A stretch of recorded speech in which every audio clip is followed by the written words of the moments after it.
Today's video is sponsored by Squarespace. So this right here is the Rollei 35S, and I am currently up in Scotland, just kind of on the southeast coast, maybe about 30 miles, I'd say, from the English border.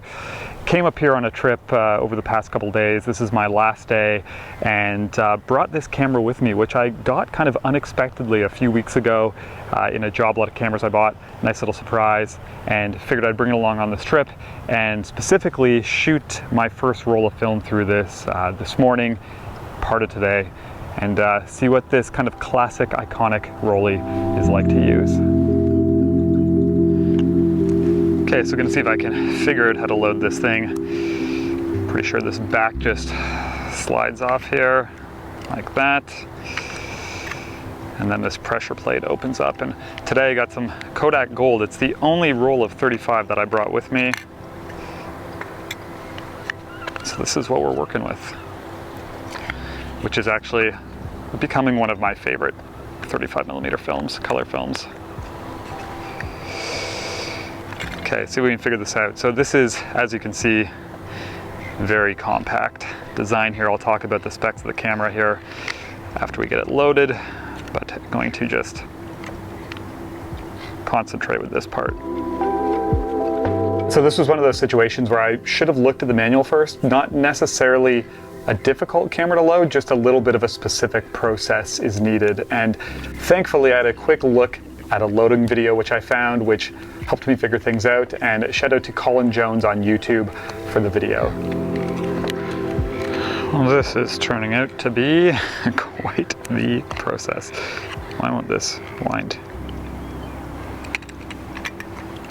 All right, so that was a little more complicated than I thought it was going to be, but we are loaded and ready to go. But just wanted to quickly talk about this camera if you're not too familiar with it. So the original Rollei 35, not the S, the first model was released, I think, in 1966 and proved to be a very popular camera. Obviously, as you can see, it's very compact, but Rollei ended up releasing the S version in, I think, 1974. And this was meant to be a more premium version of the camera. And the big difference was they switched the lens from a Tessar to this Zeiss 40mm 2.8 sonar, a little faster. The other lens, I think, was a 35 3.5. But yeah, really neat cameras. As you can see, they're very small, they're very simple. I'll talk about the specs shortly. The lens collapses as well for storage when you're carrying it. But just a really, really interesting camera. And apparently the lens on these is a pretty good performer. So excited to see what these images look like, and gonna shoot some of my first shots here. Wish I had a 400 speed film today because it is a little gray and gloomy, but I'll make the most of it with the gold.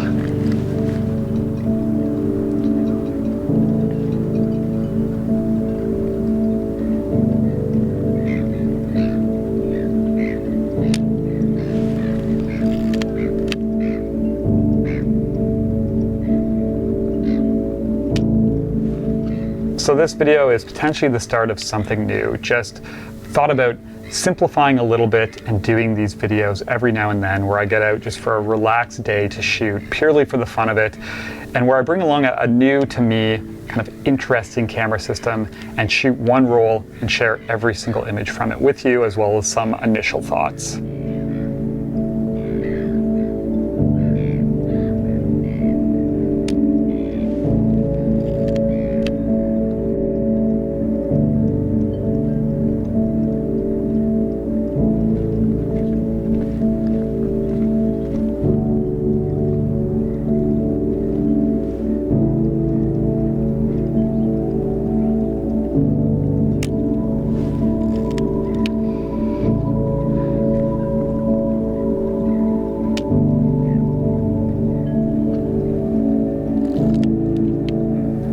All right, so just hiding out from the rain in the car for a few minutes.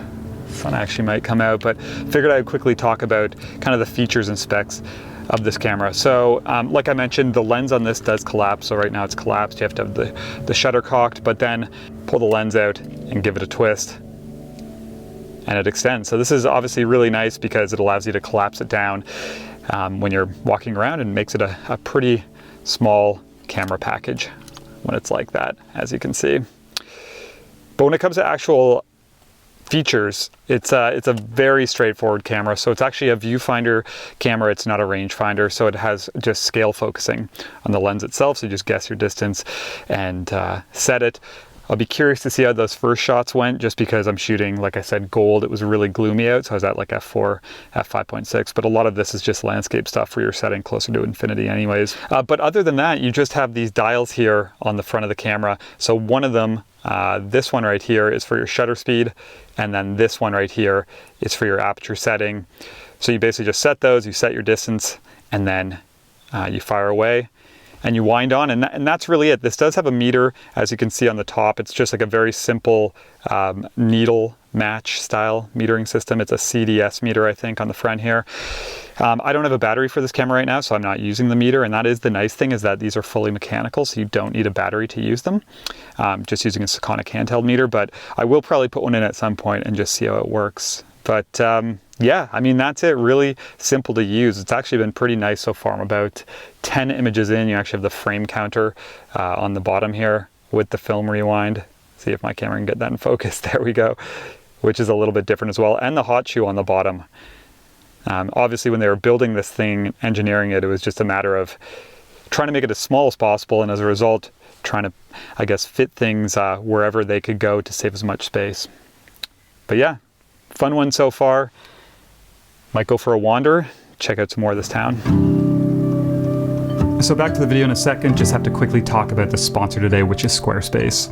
So I've been using Squarespace for a number of years now, and what I love is how easy it is to build a clean, professional looking website for your photography that can grow with you.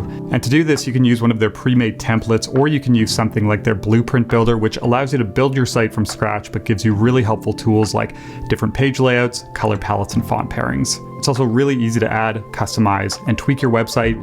As an example, if I want to make a new gallery, I can simply click and drag to upload images and also to reorder them. But it's also great if you want to do more advanced things like, say, add an online shop. And at the start of this year, I decided to offer some limited prints for sale, and Squarespace made the entire process very streamlined, from setting up a shop page to payment processing and fulfillment. So check out squarespace.com today, sign up for a free trial, test it out. When you're ready to launch, you can use my link below to save 10% off your first purchase of a website or domain.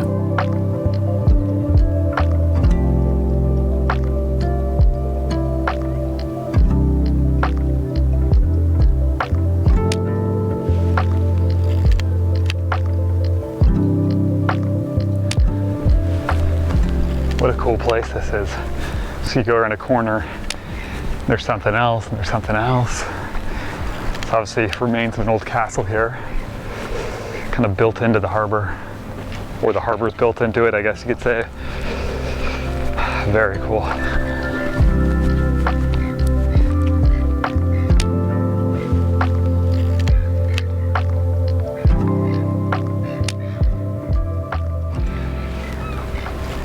All right, let's see how good or bad I am at judging my distance here.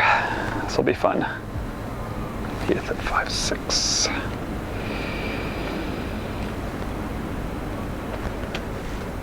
So minimum focusing on this lens is 3 feet. I'm gonna say 4 feet. We'll see how I do. Actually, we'll go a bit closer. Fingers crossed.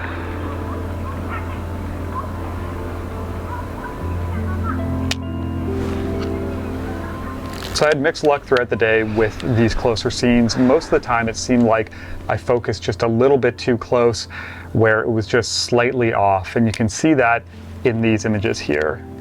Wider landscape scenes, on the other hand, obviously not a problem.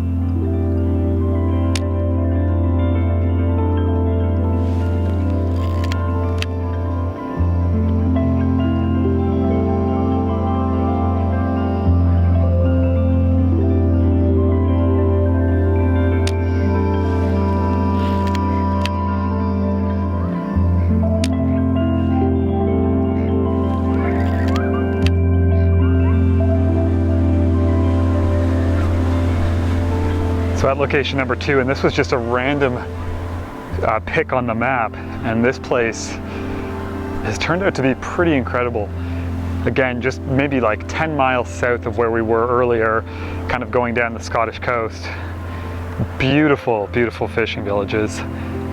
You could stay at this one all day. There's just so many details.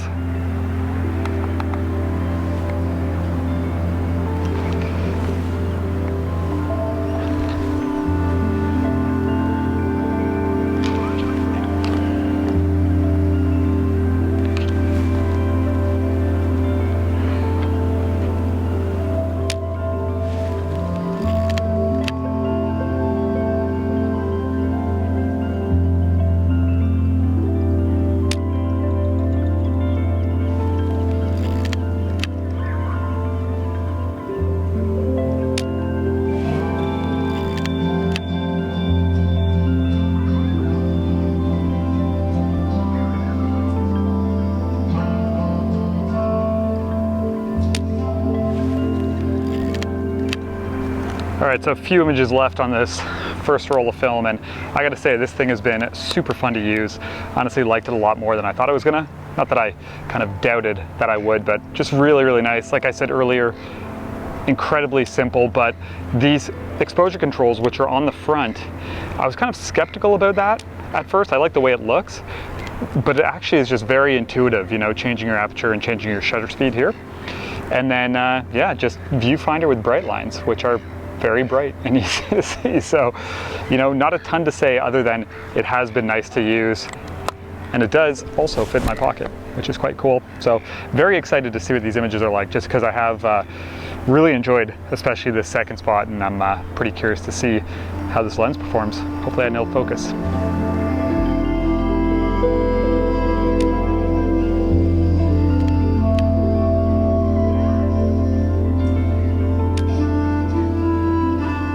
So there you have it, 36 or just under 36 images with the Rollei 35S. And I've had some time now, obviously, to scan and work with the photographs. And yeah, really happy with the first roll, and I enjoyed the experience quite a bit. It was nice to, you know, get out and finally try this iconic camera. And it was also nice to just, you know, switch it up and do something a little bit more laid back and casual. You know, one roll of film, couple locations, trying something new, and just kind of sharing the experience and the initial impressions with you. But yeah, like I said, I really enjoyed this. You know, I think it has a lot going for it. The build quality, the size of it is, you know, really appealing. I thought the lens performed great as well. You know, lack of vignetting, nice and sharp, good contrast, good color, and just a fun camera to use, one that kind of excites you to pick it up and go and make images. But with that being said, personally, I don't know if this is something that I would use long-term over other 35mm cameras, just because as much as the scale focus system for the most part was fine, it was only the closer images where I started to miss them. I think I would always choose something with a little bit more of like a precise way to focus, like a rangefinder or an SLR, where you know that you're kind of hitting the mark that you want to hit. Because I think with this, I would always worry with anything closer, especially at wider apertures, I'd always be curious if I was actually getting the subject in focus or not. So yeah, as much as I did enjoy this and I thought it worked great, I think I would probably choose other cameras over it. But, you know, regardless, still a really fun one to work with, and nice to finally be able to try this out. It's obviously, like I said, an iconic camera from Rollei, a very popular one. And I'd love to hear from you. You know, if you've owned one of these or have shot one of these, what has your experience been like? What do you think? But that's going to wrap this one up. Just want to say, as always, thank you for watching, and I'll talk to you soon.